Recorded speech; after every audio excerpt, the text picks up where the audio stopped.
welcome along, everybody. Look, thank you very much, everybody who's made the journey. Can I just say I very nearly didn't get here myself, actually. It took me 6.5 hours to get back from Durham, and there was a moment when I thought it would be Barry Gardner tonight, which I'm sure would have changed the vibe a bit. But anyway, right. Jim Ratcliffe, in my view anyway, had absolutely nothing to apologise for. So this is the clip that caused all the drama. You can't have an economy with 9 million people on benefits and huge levels of immigrants coming in. I mean, the UK is being colonised. It's costing too much money. It will cause... It'll cause... Well, yeah. The UK is being colonised by immigrants, really, isn't it?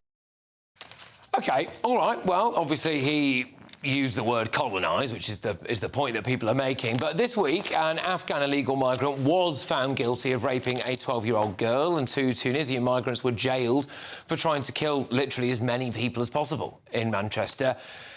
But, OK, it's Jim, is it, who's supposed to apologise? OK. What is colonisation, though? Because I do wonder if it looks a little bit like this.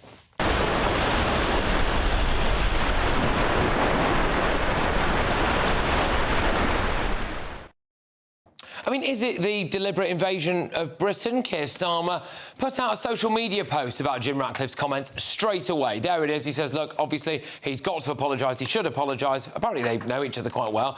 So then, obviously, Jim apologised. There it is. Now, I have not heard Sir Keir Starmer say a single word about that 12-year-old girl who was raped by an Afghan illegal migrant. That is Keir Starmer and the establishment media in a nutshell, isn't it? Care more about the language or the tone, I think, you use the word colonised, or it could be inflammatory, than they actually do about the actual problems of mass, uncontrolled immigration. Well, very keen to hear from my audience on this, and, of course, we have got my wonderful panel. Christian, I will start with you. Should Jim Ratcliffe, Sir Jim Ratcliffe, have apologised, do you think? If he genuinely regretted what he said, I think apologising's a swift way out of an online social media pylon. Not that you know anything about that. No, not going to near that. But I think there are two things. Firstly, you know, there's a reason why we don't have any politicians who've used the language he uses, because I think there is something instinctively, don't want to go near that, and I think the language was unhelpful for the debate. But I think a debate is a debate, and I think there should be room within that for people to say controversial and things that many of us would think are unpalatable. And I don't know whether being so squeamish is helpful in a democracy. Yeah, just out of interest, who, by way of show of hands, who in this room thinks that Jim Ratcliffe should have apologised? Must be some of you. No one. Well, Barry Gardner, with the obvious exception of Barry Gardner. No, so you would have all. Is there something you particularly want to say on the front row? See you holding a microphone. Have you got something to say on this? Go on then, take it away. Yeah, no, I don't think he needs to apologise at all. I think he's absolutely right. We have been colonised by migrants, illegal migrants, up and down the country. And as for Keir Starmer turning around and calling for him to apologise, I just think it's ridiculous, because, let's face it, when's he going to apologise for refusing to acknowledge the rape gang inquiry? And don't forget about the vote that got put in motion, where literally all of these MPs voted against, voted against justice to be served for all the women and children that were raped up and down the country. What type of people are they? Do you know what I mean? Yeah, well, that's a good point, mate. Can I just... Go on, Barry, I'll let you go off on that. Yeah. Factually, to answer that last bit of what you said,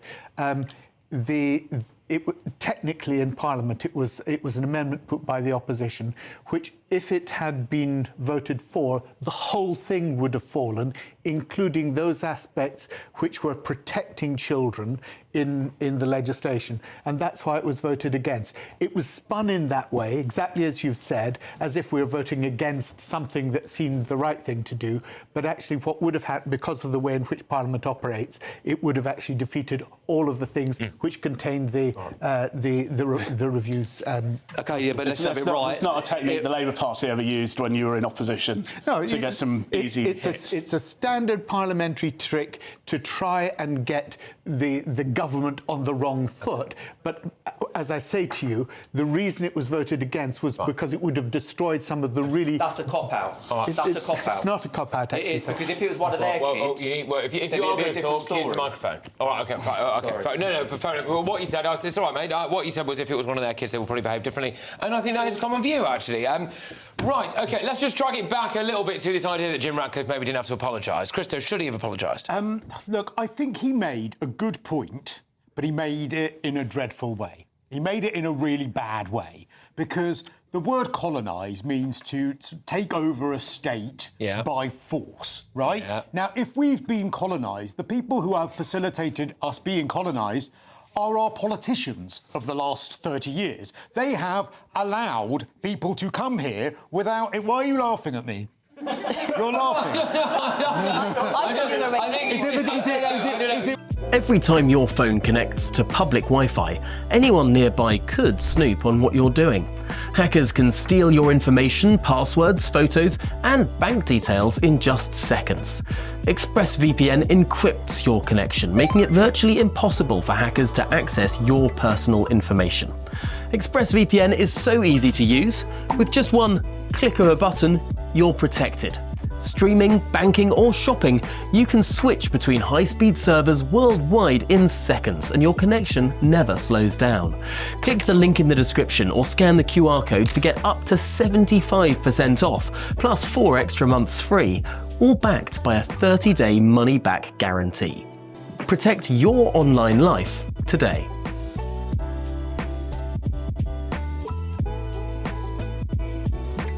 My jacket. Whenever I hear anyone, it's not your jacket, whenever I hear anyone or I have heard anyone in the last couple of days, look, people might disagree with this, fine, but in the last couple of days describing what it means to be colonised, I just think you're describing a lot of what's happening. They've not broken in with weapons to try and, take over government. I thought what you were going to say was running for election in Birmingham. He was a terrorist. It can't possibly be considered colonisation if we say taking by force, because they haven't needed any force to get in the country. Exactly. They've just waltzed up and been welcomed with by the Home Office to a nice hotel and a cosy bed. I agree.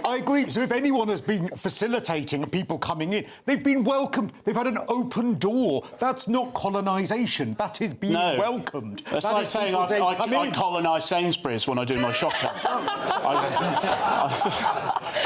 I don't know anything other than Waitrose, but anyway, I hear about this. Most people in politics at least pretend to be working class, even if they're not Christian. Yeah, no, I don't. You can't do it in that jacket. But what I will say in his defence is he has a right to have an opinion. Yeah. He's not a politician. He's not a broadcaster. He doesn't have to operate in those parameters. But I do worry that sometimes when you say things like that, where the words are not well chosen, you actually miss the good point he was making, which was about immigration and the number of people on benefits. Let's give Chloe plenty of time to come out of this. So how do you feel about the Jim Ratcliffe comments then? So I think I would broadly agree with Christo and Christian that I would have used different language to make, but the underlying sentiment of what he said, I think most of us probably will agree with, even if Keir Starmer and his metropolitan London bubble is completely out of touch with that and think that everyone must think that he's a big fat racist for saying these things.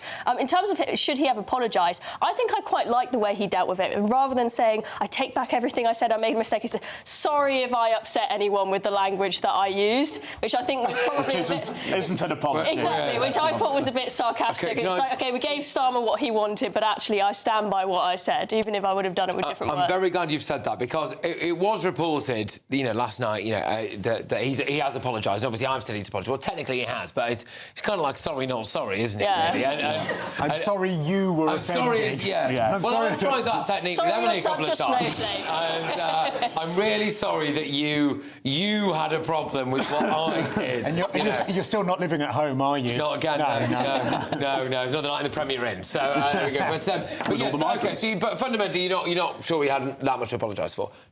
No, he didn't have much to apologise for. Okay. So most people would use different language, but the fundamental point he was making was correct, and he was right. Barry Gardner has got a glint in his eye, which makes me feel a bit concerned. What is it, Barry? No, look, Jim Ratcliffe was wrong. I listened to the whole 14 minutes and 47 seconds or whatever it was, and the rest of his interview was really interesting. It was all about chemicals and the problems of the chemical industry.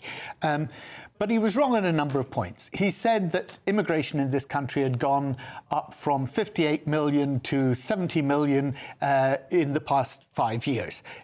Actually, 5 years ago, it was 67 million, so it hadn't. So he was wrong. He was wrong in saying that actually immigrants are on welfare and not working. 73.7% of immigrants into this country are working. The population, non-immigrant population, 75.7 are working rather than not working. So the difference is 2%. So on many issues, no, he was talking about immigrants. Let's be clear what he was talking about, right? So on many respects, I think he just got his facts wrong, and it was a small part of a much longer, very sensible interview. But let's face it, Jim Ratcliffe doesn't live in this country. He lives in Monaco. He's a tax guy living in Monaco, and he's criticising foreign workers coming to this country, and yet he's the the owner of a Premier League football club. Most Premier League football clubs depend upon workers who come to this country to play football for us. Is he claiming benefits in Monaco? And do you think that the people playing No, he's avoiding tax in Monaco.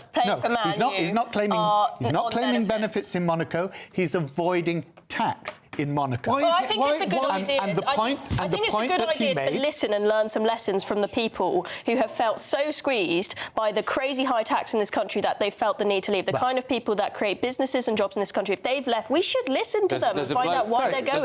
We need those people in this country. Looks like he knows his way around Monaco, right? And I want to go to this guy. He was absolutely right in what he said about chemicals and the difficulties of it. I've got to try and get this out, Barry, without stumbling it. But if 75% of migrants are working, what are the other 25% doing? The same as the UK population that are not migrants. Population. They're elderly. Then why are they allowed to come in as migrants? No, sorry. The people who I am a migrant. Yeah. Sorry, Barry, let me finish. Yeah. I'm a migrant to Australia and I'm a migrant to America. My wife is a migrant to England. All her family were migrants to Australia, as all of my friends there. Yes, we essentially were colonised. Right. But migrants work. And when you retire, which you may well do in Australia or America or somewhere else, as many British people do in other countries, you will not be working. So in the same way as in the indigenous population here, the population who are not migrants, 25% of them are not working. This is the problem I think all of us have with this, and this is like, this all turns into like what language someone used or how someone wants to twist this, or he made a mistake that it was since 2000 instead of 20, and he said 2020. Yeah. And it's nuts. I mean, come down to Bournemouth and I'll show you around for the day. You know, I've got an office right in the centre of Bournemouth. I actually donate a floor of it to Reform Dorset. And it's right opposite, ironically, no bias there, then. Ironically, it is opposite the Dignity Centre, which is a drop-in centre for illegal migrants or asylum seekers. And Friday's the biggest day. That's the day that they all flood down there on Uber bikes, Uber delivery bikes with balaclavas over their faces, shouting across the streets at each other. And if that is not an example of a form of takeover, I don't know what is. My town is destroyed through this. And I don't see why it's not a bipartisan thing that this is agreed that we have to do something. OK. By the way, Barry, can I just say I think it's absolutely brilliant of you to acknowledge the mistake that Jim Ratcliffe made about the migrants that he was talking about, not just coming from 2020, and that you acknowledge that the Blair years from 2000 were also responsible for many of the millions that came here, because, of course, the 12 million figure corresponds to 2000 onwards. I think what's annoying is that Jim Ratcliffe, if he'd spoken better and been less inflammatory, he would have been a fantastic voice to enter the immigration debate, and we wouldn't be talking tonight about whether it was controversial, we'd be talking about, you know, it would have been a more positive impact. And the thing is, look, I think probably a lot of this audience probably of one mind, they're not going to be swayed. But you've got to remember, you know, if you're a politician, you're entering politics, you've got to try and swing, you know, the waverers in the middle. And I think just instinctively, maybe there's a slight British tweeness about it. We like to be a bit more moderate.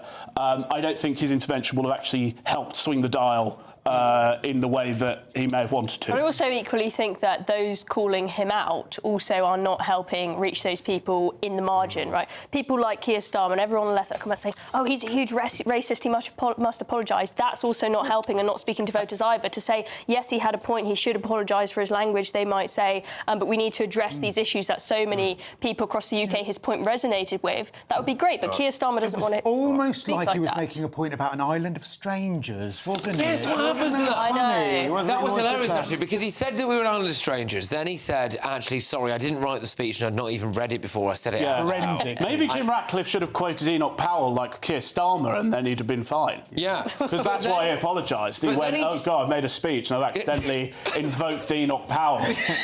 And now he's saying Jim Ratcliffe's the offensive one. You know, another U-turn, I think. Yeah, well, Chalk that down as. Anyway,